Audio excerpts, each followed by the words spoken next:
Alhamdulillahilladzi anzala al-Qur'an hudan linnas wa bayyinatin minal huda wal furqan. Asyhadu an la ilaha illallah wa asyhadu anna Muhammadan abduhu wa rasuluhu la nabiyya wa la rasula ba'dah. Sahabat yang dimuliakan oleh Allah Subhanahu wa taala, puji syukur kita panjatkan kepada Allah Subhanahu wa taala yang sudah menurunkan Al-Qur'an hudan linnas. Al-Qur'an itu sebagai hudan, petunjuk atau pedoman kehidupan bagi kita semuanya. Dan sebagaimana kita ketahui bahwa Al-Quran itu sifatnya syumuliyah, mencakup segala aspek kehidupan kita semuanya. Maka Al-Quran memberikan pedoman kepada kita semuanya tentang setiap aspek-aspek kehidupan tersebut. Al-Quran tidak hanya memberikan pedoman kepada kita tentang masalah akidah atau masalah ibadah saja, tetapi Al-Quran juga memberikan pedoman kepada kita semuanya. Yang pada hari ini yang akan saya fokus berbicara pada kesempatan kali ini yaitu tentang masalah pendidikan.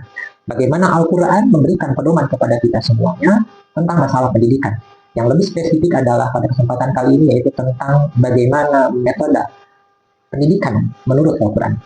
Satu saja yang saya kutip pada kesempatan kali ini yaitu di dalam surat An-Nahl ayat 125.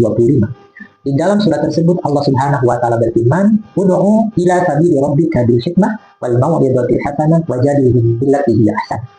Allah Subhanahu wa taala berfirman, dulu khitabnya terhadap Nabi Muhammad SAW, tetapi khitabnya sekarang adalah pada kita semuanya.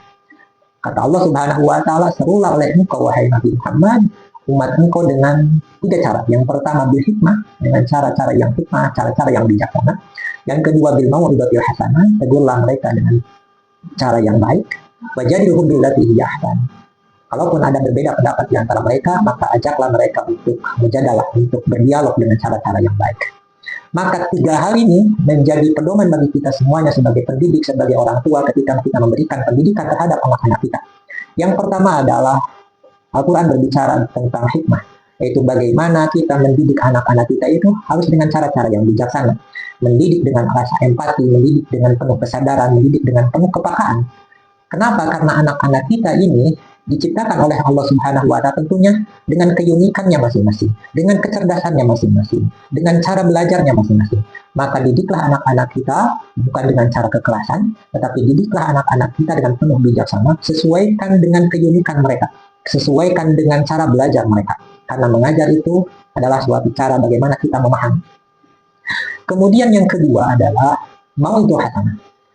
Mau'izah hasanah itu ketika kita memberikan teguran terhadap anak-anak didik kita atau anak-anak kita, tentunya anak tidak akan terlepas dari melakukan sebuah kesalahan. Bagaimana cara kita untuk menegur mereka? Maka sampaikanlah teguran kita itu dengan penuh kasih sayang. Ketika kita mendapatkan sebuah kesalahan yang dilakukan oleh anak-anak kita, maka fokus kita adalah terhadap perbaikan, bukan fokus untuk memberikan hukuman terhadap anak-anak kita. Maka disebabkan kedisiplinan yang ingin kita capai ini bukan dengan cara memberikan rasa takut terhadap mereka, tetapi bagaimana memberikan kesadaran terhadap anak-anak kita. Dan yang ketiga adalah wajadilhum billati hiya ahsan. Ketika kita dihadapkan terhadap anak-anak kita yang mungkin mereka punya pendapatnya sendiri, maka ketika mereka punya pendapat, maka hargailah pendapat mereka, dengarkan mereka. Mungkin pendapat mereka itu berbeda dengan pendapat kita, tetapi kita harus mau mendengarkan pendapat mereka, hargai pendapat mereka, apapun pendapat mereka. Ajak mereka untuk berdialog, untuk mendiskusikan apa yang menjadi pendapat mereka. Kalau mereka salah dalam berpendapat, maka kita luruskan dengan cara-cara yang baik, dengan dialog yang baik. Karena sekolah itu adalah merupakan sebuah ruang, bukan ruang untuk memberi, bukan ruang otoriter, tapi sekolah itu adalah ruang untuk tumbuh bersama. Sahabat yang dimuliakan oleh Allah Subhanahu wa taala, dan surat An-Nahl 125 ini sangat selaras dengan apa yang diluncurkan oleh Kemenak di tahun 2025 kemarin, yaitu tentang HBC, kurikulum berbasis cinta. Dan saya rasa surat An-Nahl 125 ini adalah sebuah pondasi ilahiyah terhadap kurikulum berbasis cinta itu. Karena di dalam surat An-Nahl 125 mengajarkan kepada kita bahwa cinta bukan sebuah kelemahan, tetapi justru cinta kasih sayang adalah sebuah sumber kekuatan ketika kita memberikan pendidikan terhadap anak-anak kita. Saya juga teringat kepada sebuah penelitian yang dilakukan oleh seorang peneliti yang dari Jepang, namanya Masao Emoto.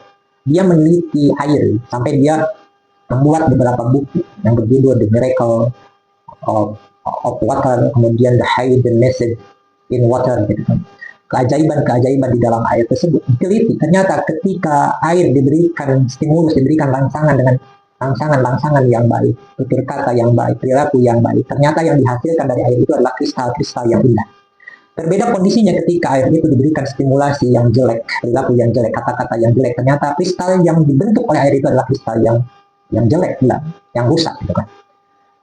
Dan menurut penelitian bahwa tubuh manusia ini, di antaranya otak manusia itu, 75% adalah air.